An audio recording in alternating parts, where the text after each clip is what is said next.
उधर वनु बोरा से मिलने उसके घर जाता है, पर वहाँ कोई भी नहीं था। वो पूरी रात बोरा का वेट करता है, उसे कॉल करता है, पर बोरा तो अपने ब्रदर के साथ थी। वो उसकी चिंता में थी, वो किसी भी चीज पर ध्यान नहीं दे पाती। अब वनु उदास होकर घर चला जाता है। आज उसे न्यूजीलैंड के लिए निकलना था, पर लास्ट बार वो बोरा से मिलना चाहता था, पर वो मिल नहीं पाता। उधर बोरा अब स्कूल में थी। किम और बोरा दोनों एक दूसरे के कारण सैड थे, एक दूसरे से बात भी नहीं करते। तभी किम को चक्कर आ जाता है, वो नीचे गिर जाती है। बोरा जल्दी से उसे उठाती है, उसे हॉस्पिटल लेकर जाने लगती है। तभी हम देखते हैं किम नाटक कर रही थी बेहोश होने का। अब वो किसी तरह बोरा को मना लेती है, उसे वनु के पास जाने को कहती है कि प्लीज बोरा जाओ, वनु को रोको, उसे अपना प्यार कन्फेस करो। बोरा अब जल्दी से वहाँ से निकल जाती है। बाहर हुंजिन उसका वेट कर रहा था, वो उसे रेलवे स्टेशन तक ड्रॉप करता है। बोरा उसे थैंक्स कहती है। अब वो वनु को ढूंढने लगती है। वनु दूसरी साइड था, वो ट्रेन का वेट कर रहा था। अब बोरा किसी तरह उसके पास पहुंच जाती है। वनु उसे देख बहुत ही खुश होता है। अब बोरा कहती है मुझे माफ कर दो,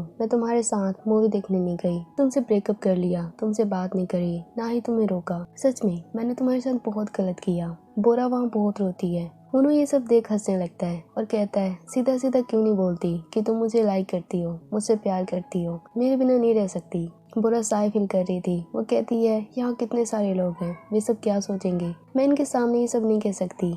वनु कहता है पर मैं कह सकता हूँ। वनु अब सबके सामने चिल्लाकर कहता है कि बोरा मैं तुमसे बहुत प्यार करता हूँ। अब बोरा भी हिम्मत करके बोल देती है कि वनु मैं भी तुम्हें बहुत लाइक करती हूँ। दोनों एक दूसरे के गले मिलते हैं। वनु प्रॉमिस करता है कि बोरा मैं कोरिया जरूर आऊंगा, पर अभी मुझे जाना होगा। अब दोनों एक दूसरे को गुड बाय कहते हैं। बोरा बहुत ही रो रही थी। उधर ट्रेन के अंदर वनु भी बहुत रोता है। दोनों बहुत ही हर्ट फील कर रहे थे। अब दिन बीतते जाते हैं। वनु और बोरा दोनों एक दूसरे को रोज मैसेज करते, एक दूसरे से बातें करते। वनु बताता है मैं यहाँ न्यूजीलैंड में बिल्कुल ठीक हूँ, मेरा छोटा भाई मुझे देख बहुत ही खुश है, मुझे उम्मीद है कि हम 21st सेंचुरी में साथ हो जाएंगे। वैसे किम और हुंजिन का क्या हाल है? हम देखते हैं कि अब किम और हुंजिन भी पास आने लगे थे। दोनों की लव स्टोरी स्टार्ट हो चुकी थी। बोरा वनु को ये सारी बात बता देती है कि ये दोनों अब साथ में लड़ते रहते हैं, दोनों एक दूसरे का बहुत ख्याल रखते हैं और मैं भी बिल्कुल ठीक हूँ, तुम्हारा वेट कर रही हूँ। अब हम देखते हैं 21st सेंचुरी स्टार्ट हो गया था। वनु और बोरा ने प्लान भी बना लिया था कि वे इस साल दोनों एक ही कॉलेज में एडमिशन लेंगे, साथ में स्टडी करेंगे। बोरा का सोल में एडमिशन हो जाता है। वो बहुत ही एक्साइटेड थी, पर अचानक उसकी खुशी सैडनेस में बदल जाती है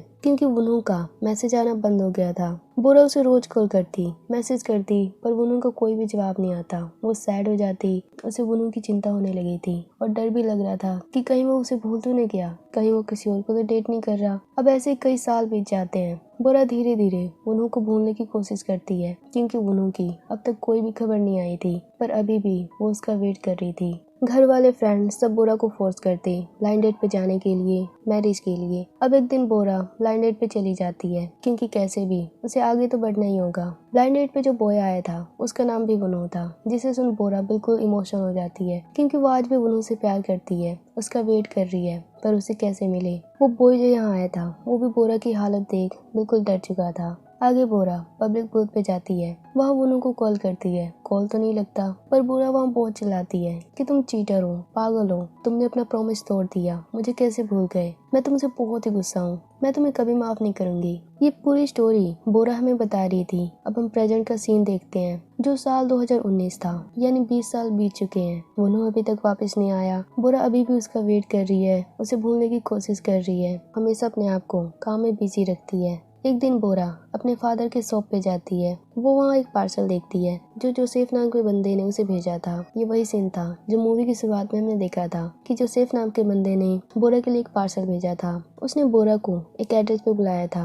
अब बोरा जोसेफ से मिलने वहाँ चली जाती है। वहाँ एक एग्जीबिशन अरेंज किया गया था जिसमें प्लम के ट्रीज, फ्लावर्स, पास्ट के पिक्चर्स शो किए जा रहे थे। तभी हम देखते हैं वहाँ साथ में लिखा हुआ था कि ये सब वनु की याद में किया गया है, जिसकी 2001 में डेथ हो गई थी। बोरा ये देख बिल्कुल शॉक थी। अब वहाँ जोसेफ की एंट्री होती है। दरअसल जोसेफ कोई और नहीं, वनु का छोटा भाई है, जिससे मिलने वनु हर साल न्यूजीलैंड जाता था। अब जोसेफ बोरा को बताता है कि पता है बोरा, बचपन में हर वक्त वो सिर्फ तुम्हारी बातें किया करते थे। मैं सिर्फ 5 साल का था तो थोड़ा जेलस फील करता था कि भाई हमेशा आपकी यादों में क्यों खोए रहते हैं, पर बाद में मुझे रियलाइज हुआ जब वे दुनिया से चले गए, मुझे एहसास हुआ कि वे आपसे बहुत ही प्यार करते थे। कोरिया में उनका आने का, रहने का सिर्फ एक ही कारण था जिसे वो दुनिया में सबसे ज्यादा चाहते थे। मुझे माफ करना, ये थोड़ा हर्टफुल है, पर मुझे लगा मुझे आपको सच बता देना चाहिए कि बुनू अब नहीं रहा, वो दुनिया से जा चुका है। इसलिए मैंने आपको यहाँ बुलाया था ये सब बताने के लिए। बोरा भी ये सब जान अंदर से टूट चुकी थी।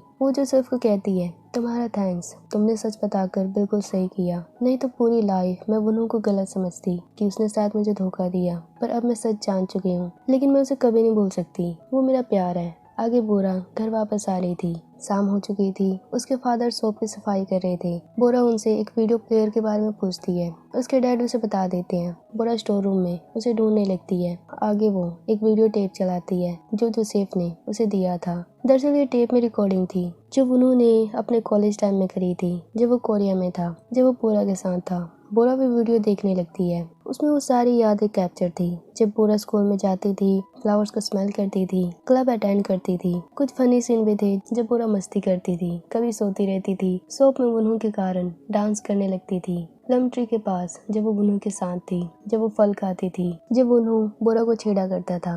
किम और हुंजिन और बाकी स्टूडेंट्स के भी उसमें कुछ मेमोरीज थी जो सब कह रहे थे कि 21st सेंचुरी ये सब देखना चाहते हैं। डीन जब उनको डांटते थे सब डर जाते थे। अब हम बुनू का सीन देखते हैं जब वो न्यूजीलैंड में जोसेफ के साथ था। वो उसे ढेर सारे गेम्स देने की बात करता है जिससे जोसेफ बहुत ही खुश हो जाता है। जोसेफ उस टाइम 5 साल का था, पर वो बोरा से गुस्सा था।